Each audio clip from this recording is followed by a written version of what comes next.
Hello everyone! Naisipan namin kumain sa buffet doon sa Hammer Club. So, syempre mag-aabang muna kami dito ng taxi. Sasakay kami papunta ng Villaggio Hotel sa Airport Road dito sa Abu Dhabi.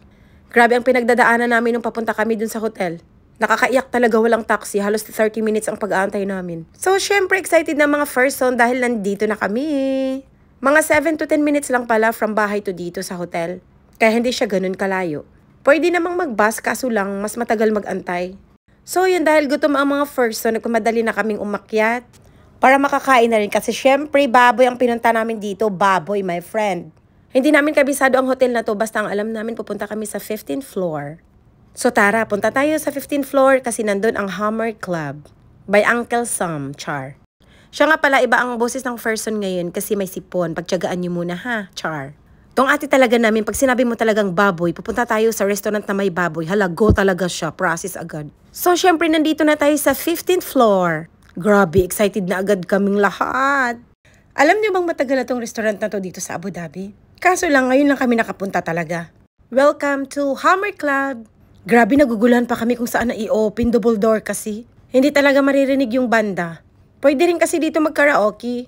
Meron din silang banda dito pagka 10 PM na.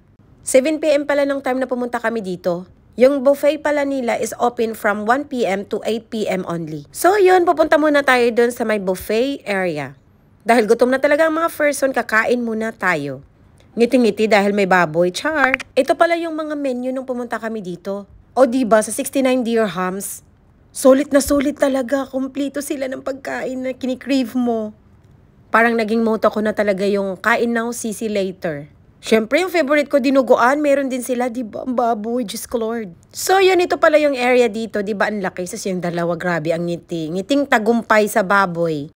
Cravings for today's vlog is baboy. Char. O diba, yung nasa baba, yan yung bar. Tapos yung may stage doon. Doon kakanta yung banda.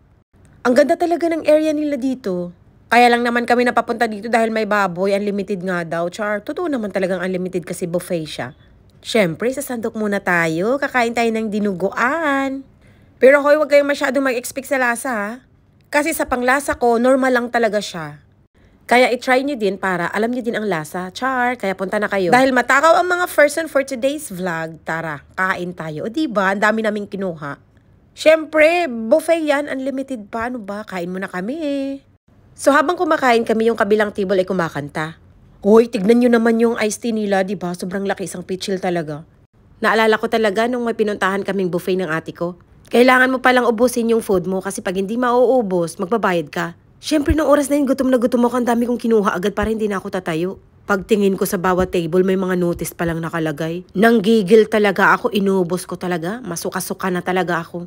Kaya pag naalala ko talaga yun, tawang-tawa talaga ako sa self ko. Kaya pag pumunta na talaga ako sa mga buffet, kahit madami akong gusto, pakunti-kunti na lang yung kuha ko.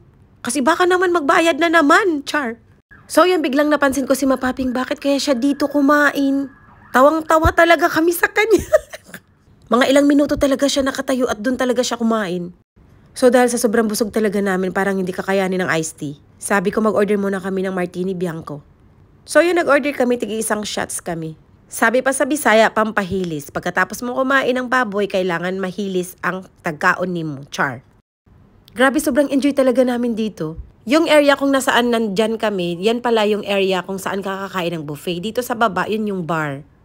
So, syempre, sobrang enjoy na namin at nandito na ang aming martini. Cheers, sisters! Syempre, si Mapaping, hindi niya nagustuhan ang lasa ng Martini Bianco. Pero syempre, hindi siya pwedeng hindi mag-dry kasi siya ang magbabayad ngayon.